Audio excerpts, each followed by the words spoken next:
अब हमने पढ़ना है muscle stretch reflex. Muscle stretch reflex muscle spindle का फंक्शन है, actually one of the mechanisms to explain the function of muscle spindles. होता है इसमें क्या है कि जब हम मसल को स्ट्रेच करते हैं तो हमारे पास जब भी मसल स्ट्रेच होता है, यानी फॉर एग्जांपल जैसे नी जर्क हम करते हैं या एंकल जर्क कर रहे हैं, बाइसेप जर्क कर रहे हैं, तो हम मसल के टेंडन के ऊपर हैमर मारते हैं, ठीक है। उससे क्या होता है कि टेंडन के अंदर जो है वो मसल जो है वो स्ट्रेच होता है, सडनली स्ट्रेच होता है। जब वो सडनली स्ट्रेच होता है तो उसके अपोजिट एक्शन क्या होता है, सडनली मसल कॉन्ट्रैक्ट करता है, ठीक है। और इसको हम कहते हैं स्ट्रेच रिफ्लेक्स। यानी हो क्या रहा है, हमने लेंथ को चेंज किया है और मसल की कॉन्ट्रैक्शन हुई है, ठीक है। और इस चेंज इन लेंथ को सेंस किसने किया, मसल स्पिंडल्स ने, यानी इसके रिसेप्टर्स मसल स्पिंडल्स हैं। गोल्जी टेंडन ऑर्गन इसको स्ट्रेच नहीं सेंस नहीं करेगा, ऑल्दो हमने हैमर टेंडन पर मारा है तो लेकिन मैंने आपको बताया था गोल्जी टेंडन ऑर्गन सिर्फ तब एक्टिवेट होता है जब बहुत देर तक आप मसल को इतना ज़्यादा खींच के रखें, इतना ज़्यादा वजन उठाएं कि वो जो मसल है वो स्ट्रेच हो जाए, टेंडन अबाउट टू रप्चर हो, तब वो एक्टिवेट होता है और वो कॉन्ट्रैक्शन को इनहिबिट कर देता है, ठीक है। उसका भी हमें हम पढ़ेंगे। लेकिन मसल स्पिंडल ने यहाँ पर सेंस किया, इसका रिफ्लेक्स आर क्या बनेगा, सेंसरी पाथवे कौन सा जाता है, अब सडन है ना ये, तो सेंसरी पाथवे कौन सा जाएगा, प्राइमरी वाला ग्रुप 1A से। उसके बाद स्पाइनल कॉर्ड में ये मोनोसाइनेप्टिक रिफ्लेक्स है, तो ये जो सेंसरी न्यूरॉन ये डायरेक्टली टर्मिनेट करता है अल्फा मोटर न्यूरॉन के ऊपर।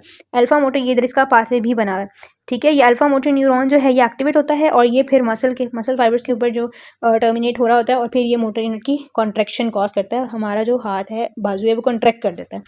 This is stretch reflex. उसके बाद नेक्स्ट पेज पर आए तो क्या लिखा हुआ है कि डायनामिक स्ट्रेच रिफ्लेक्स क्या होता है और स्टैटिक स्ट्रेच रिफ्लेक्स क्या होता है। ये वही है, डायनामिक रिस्पांस और स्टैटिक रिस्पांस क्या होता है।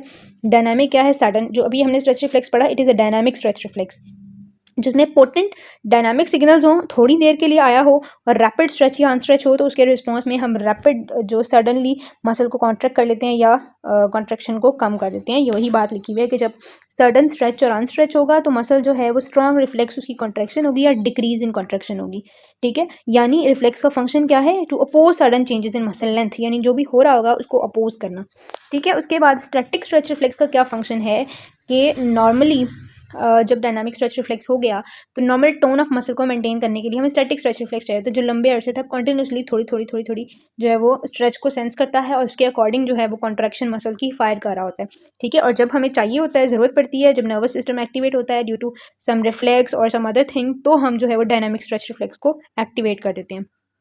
So this is about the static and dynamic stretch response. उसके बाद है damping function of the dynamic and static stretch reflexes in smoothing muscle contraction. इसमें ये है कि जो हमारी कॉन्ट्रैक्शंस हो रही होती हैं मसल्स के अंदर, उनके अंदर ऑसिलेशन और जर्कीनेस को प्रिवेंट करने के लिए फिनोमेना होता है डैम्पिंग या स्मूथिंग। होता ये है इसमें कि हमारे पास जो मोटर सिग्नल्स आ रहे होते हैं टुवर्ड्स द मसल, नॉर्मली उनकी जो नॉर्मल टोन को मेंटेन करने के लिए भी है, उनकी फ्रीक्वेंसी होती है 8 सिग्नल्स पर सेकंड, ठीक है। यहाँ पर लिखा हुआ है दिस इज स्लो फ्रीक्वेंसी, यानी आपके पास एक सेकंड में 8 सिग्नल्स आ रहे हैं, 8 दफ़ा मसल कॉन्ट्रैक्ट करेगा, ठीक है। लेकिन जब हम मूवमेंट परफॉर्म करते हैं तो यानी ऐसा तो नहीं हो रहा होता रुक रुक के मसल कॉन्ट्रैक्ट कर रहा होता है, मसल तो एक स्मूथनेस से कॉन्टीन्यूटी से कॉन्ट्रैक्ट कर रहा होता है। ये मैकेनिज्म हम कैसे अचीव करते हैं, यानी अगर आप ये फंक्शन होता है मसल स्पिंडल्स का। अगर आप उन पेशेंट्स को देखें जिनका मसल स्पिंडल डैमेज है तो उसके अंदर आपको मूवमेंट्स जर्की मिलेंगी, क्योंकि मसल स्पिंडल ने सिग्नल्स को डैम्प किया होता है। डैम्प करके वो क्या करता है, सिग्नल्स को स्लो कर देता है, यानी एक सिग्नल अभी ख़त्म हो रहा होता है कि नेक्स्ट आ जाता है ताकि बीच में कोई पॉज नहीं आए और जर्की मूवमेंट्स क्रिएट ना हो, ठीक है। इसको इन्होंने इधर ग्राफ से भी शो किया हुआ है। अगर आप इस ग्राफ को देखें तो जो ग्रीन वाला है ये नॉर्मल है और रेड वाला नॉर्मल है, इफ़ यू कैन सी। तो नॉर्मली सिग्नल्स ऐसे ही आ रहे होते हैं बट हमारे अंदर इतनी जर्कीनेस नहीं होती, क्यों, क्योंकि हमने उसको डैम्प करके एक ऑलमोस्ट कॉन्टीन्यूटी पर मेंटेन किया हुआ है, ठीक है। ऑब्वियसली 100% तो नहीं हो सकता कि सिग्नल्स आते जा रहे हैं, सिग्नल्स थोड़ी सी पॉज के साथ, थोड़े से ब्रेक के साथ आ रहे होते हैं, बट हमने हमारे जो मसल स्पिंडल्स हैं उन्होंने सिग्नल्स को थोड़ा प्रोलॉन्ग किया होता है, and this phenomenon is known as averaging, signal averaging function, ठीक है। It is the signal averaging function of the muscle spindle reflex. हम सिग्नल को थोड़ा सा खुद लंबा कर देते हैं ताकि वो ख़त्म होने, जब तक वो ख़त्म हो उससे पहले नया सिग्नल आ जाए और फिर हम उस पर वर्क करने लग जाएं to for smooth muscle contraction. उसके बाद है role of muscle spindles in voluntary motor activity. इसका मकसद ये है कि जब भी हम कोई भी मूवमेंट परफॉर्म करने लगे हैं ना, motor activity, voluntary motor activity, reflex action की बात नहीं हो रही, तो हम क्या करते हैं, जब हमने सिग्नल्स भेजना है अल्फा मोटर न्यूरॉन को मसल को कॉन्ट्रैक्ट करने के लिए, तो हम साइमल्टेनियसली सिग्नल भेजते हैं गैमा मोटर न्यूरॉन को, दोनों को साइमल्टेनियस सिग्नल जाता है।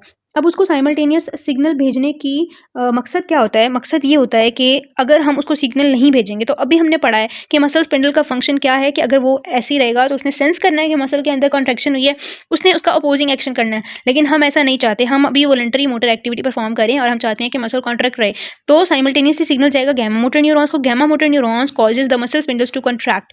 मसल स्पिंडल्स भी कॉन्ट्रैक्ट होंगे। मसल स्पिंडल्स में कॉन्ट्रैक्शन एबिलिटी उनके एजेस पर होती है। जब वो कॉन्ट्रैक्ट होंगे, एक तो वो मसल की लेंथ को चेंज नहीं होने देंगे, ठीक है, मसल कॉन्ट्रैक्ट रहेगा और कोई रिफ्लेक्स ओपोजिशन भी नहीं होगी, जो कि मसल स्पिंडल्स यूजुअली कर रहे होते हैं। ठीक है, ये सारा इधर इस पैराग्राफ के अंदर यहाँ पर लिखा हुआ है। The purpose of contracting the muscle spindle intrafusal fibres at the same time that the large skeletal muscle fibre contract is twofold. एक तो इससे लार्ज स्केलेटल मसल की जो फाइबर की कॉन्ट्रैक्शन पावर है वो भी डबल हो जाती है। ठीक है, क्योंकि आप एक चीज़ जो उसको कंट्रोल करिए, पहले उसको कंट्रोल कर लें तो आप मसल को ज़्यादा अच्छे से कंट्रोल कर पाएंगे। ठीक है, then it keeps the length of the receptor portion of muscle spindle from changing during the course of whole muscle contraction. और इसको एक्टिवेशन का फायदा क्या हुआ है? It keeps the muscle spindle reflex from opposing the muscle contraction. इससे opposition नहीं होगी। दूसरी बात, डैम्पिंग का फिनोमिना हो जाएगा हमारे पास, proper damping functioning of muscle spindle regardless of any change in the muscle strength. ठीक है, अब इसकी एग्जांपल क्या दी है कि अगर मसल स्पिंडल कॉन्ट्रैक्ट नहीं करेगा और रिलैक्स करेगा तो जो रिसेप्टर पोर्शन है वो एक्टिवेट हो जाएगा, वो ओवर स्ट्रेच्ड हो जाएगा। ठीक है, और वो ओपोजिशन करेगा। In neither instance operating under optimal conditions for spindle functions. ठीक होगी बात। तो ये हमारे पास जो है वो साइमल्टेनियस, और इस फिनोमिना को हम को activation of alpha and gamma motor neurons कहते हैं। ठीक है, अब इनको कंट्रोल करने के लिए ब्रेन के अंदर कौन से एरियाज हैं? ठीक है, ब्रेन के अंदर, एक्चुअली ब्रेन के अंदर से सिग्नल्स आ रहे होते हैं from the cerebellum, basal ganglia और सेरिब्रल कॉर्टेक्स। इन तीन जगहों से सिग्नल आ रहे होते हैं ब्रेन स्टेम के अंदर। ठीक है, ब्रेन स्टेम के अंदर हमारे पास पड़ा होता है मेडुल्ला, पोन्स, मिड ब्रेन और रेटिकुलर फॉर्मेशन पड़ी होती है। ये तीनों सिग्नल सेंड कर रहे होते हैं इन एरियाज में। ठीक है, और इन एरियाज को हम क्या कहते हैं? जो ब्रेन स्टेम में पड़े होते हैं, bulboreticular facilitatory region of the brain stem. ठीक है, इनके पास सिग्नल्स इन तीनों एरियाज से आ रहे हैं। ये क्या करते हैं? तो because the bulbo-reticular facilitatory area is particularly concerned with anti-gravity contractions and because anti-gravity muscles have an especially high density of muscle spindles, तो जो गैमा इफरेंट मैकेनिज्म है वो उनके अंदर बहुत ज़्यादा इंपॉर्टेंस रखता है। ये उन्होंने बस एग्जांपल दिया कि गैमा मोटर सिस्टम सबसे ज़्यादा एफिशिएंट एंटी ग्रेविटी मसल्स में होता है, बिकॉज एंटी ग्रेविटी मसल्स हमें स्टैंड करने में, वॉकिंग में हेल्प करते हैं, और वॉकिंग में साइमल्टेनियसली स्ट्रेचिंग और कॉन्ट्रैक्शन हो रही होती है। तो उनकी कोऑर्डिनेशन के लिए जब हम अल्फा मोटर न्यूरॉन को फायर करते हैं तो हम साथ गैमा मोटर न्यूरॉन को भी फायर कर रहे होते हैं, और वो फायरिंग कंट्रोल कहाँ से हो रही है? इन एरियाज से कंट्रोल हो रही है। ठीक है, secondly the muscle spindle system stabilises body position during tense section. अब बॉडी पोजीशन के अंदर कैसे मसल स्पिंडल एक्ट करते हैं? बॉडी पोजीशनिंग के लिए सबसे इंपॉर्टेंट है जॉइंट्स को स्टेबल करना। जब हम खड़े हो रहे हैं या जब हम बैठे हुए हैं तो हमने जॉइंट्स के अंदर एक specific amount of tension maintain की हुई है, जॉइंट्स को स्टेबल किया हुआ है। अब जॉइंट्स के ऊपर एक्ट कर रहे होते हैं डिफरेंट मसल्स, और उन मसल्स के अंदर प्रेजेंट है मसल स्पिंडल। जॉइंट के दोनों साइड्स पर हमारे पास, लेट सपोज नी जॉइंट है तो उसके एंटीरियरली और पोस्टीरियरली दोनों साइड्स पर मसल्स क्रॉस कर रहे हैं और जिससे उस जॉइंट के क्रॉस मूवमेंट हो रही है। ठीक है, उन दोनों तरह के मसल्स के पास मसल स्पिंडल्स हैं। हम क्या करते हैं, जब हमने पॉस्चर मेंटेन करना है तो जो हमने एरियाज पढ़े हैं वहाँ से हमारे पास उन मसल स्पिंडल्स को स्टिमुलेशन मिलती है गैमा मोटर न्यूरॉन्स के थ्रू। वो मसल स्पिंडल्स कॉन्ट्रैक्ट करते हैं। ठीक है, जब वो शॉर्टन, वो एंड्स को अपने करीब कर लेते हैं, एंड्स को शॉर्टन कर लेते हैं, तो क्या होता है? उनकी एक्साइटेशन हुई है और वो शॉर्टन हो गए हैं। अब हमने बताया कि जो भी मसल स्पिंडल करेगा ना, मसल में उसका ऑपोजिट होगा। अब वो कॉन्ट्रैक्ट हुए हैं तो मसल क्या हो जाएगा? वो स्ट्रेच हो जाएगा। जब मसल स्ट्रेच हो जाएगा तो मसल जो है वो ऑलरेडी हमने जो है वो खड़े में है या जिस भी पोजीशन में है, तो मसल स्ट्रेच होगा, मसल टॉट हो जाएगा, उसके अंदर टाइट टेंशन प्रोड्यूस हो जाएगी जिसकी वजह से एक स्टिफनेस आ जाएगी और जॉइंट के लेवल पर वो स्टेबल हो जाएगा। ठीक है, अगर हम खड़े हैं तो हम जो है स्टेबली खड़े हो सकते हैं, फिर उस जगह पर वो जॉइंट हिलेगा नहीं और हम अनस्टेबल नहीं होंगे। ठीक है, और जब भी हमने कोई मसल एक्शन परफॉर्म करना है तो हमारे पास इन्हीं ब्रेन के एरिया से उन जॉइंट्स पर जो मौजूद मसल्स हैं उन मसल स्पिंडल्स को सिग्नल जाते हैं, और इस तरह से हमारे पास जो है वो हम अपनी पोजीशन को मेंटेन करते हैं bye maintaining a specific amount of tension in those muscles. ठीक होगी बात। तो ये मैंने आपको बता दिया, ये सारे पैराग्राफ में यही बात लिखी हुई है, you can read it by yourself. उसके बाद क्लिनिकल एप्लीकेशन स्ट्रेच रिफ्लेक्स की क्या है? ये जर्क्स, मैंने जर्क हैं, नी जर्क है, दूसरे जर्क्स हैं बाइसेप या ट्राइसेप जर्क। ठीक है, ये डायनामिक स्ट्रेच रिफ्लेक्स की एग्जांपल है। ये मैं सारा मैकेनिज्म आपको बता चुकी हूँ, ये भी आप रीड कर लें। उसके बाद है clonus which is known as oscillation of muscle jerks. Clonus syllabus में एज सच मेंशन नहीं है, बट इसके बारे में आप बस इतना देख लें कि जो मैंने पहले बात की है जर्की मूवमेंट्स की, कि डैम्पिंग फिनोमिना उसको प्रिवेंट करता है। तो अगर डैम्पिंग फिनोमिना नहीं होगा तो हमारे पास जो है वो क्लोनस हो जाएगा, ऑसिलेशन हो जाएगी। ठीक है, और ये यूजुअली होता है अपर मोटर न्यूरॉन लीजन के केस में, क्योंकि इसमें डीसेरिब्रेट रिजिडिटी पाई जाती है। तो उन पेशेंट्स के अंदर ये बहुत ज़्यादा होता है जिनके अंदर डीसेरिब्रेशन हुई होती है। ठीक है। और यहाँ पर इन्होंने एक एग्जांपल दी हुई है which is very complex to understand. इसका सिंपल फिनोमिना है, उसके लिए ना होता ये कि अगर हम पेशेंट का जो है वो patient having upper motor neuron lesion, उसका अगर हम जो है वो एंकल जॉइंट के ऊपर डॉर्सीफ्लेक्शन कराएं ना, तो उसमें क्या होता है, गैस्ट्रोकिनीमिया स्ट्रेच होता है। और जब गैस्ट्रोकिनीमिया स्ट्रेच होता है तो मसल स्पिंडल्स जो हैं वो सिग्नल सेंस करते हैं, और वहाँ पर चूंकि हाइपर रिफ्लेक्सियाज हुए होते हैं अपर मोटर न्यूरॉन लीजन के पेशेंट में, तो वो जो उनका फुट है वो ऑसिलेट करने लग जाता है डॉर्सी और प्लांटर फ्लेक्शन के दरमियान में, उसके अंदर वाइब्रेशन और जर्कीनेस पाई जाती है। ठीक है। और जब हम उसको मसल को जो है वो रख देंगे उसको, यानी उसकी स्ट्रेचिंग को ख़त्म कर देंगे, तो फिर हमारे पास जो है वो नॉर्मल मूवमेंट हो जाएगी। तो ये इसके अंदर जो है ये नॉर्मल है। ठीक है। उसके बाद है गोल्जी टेंडन रिफ्लेक्स।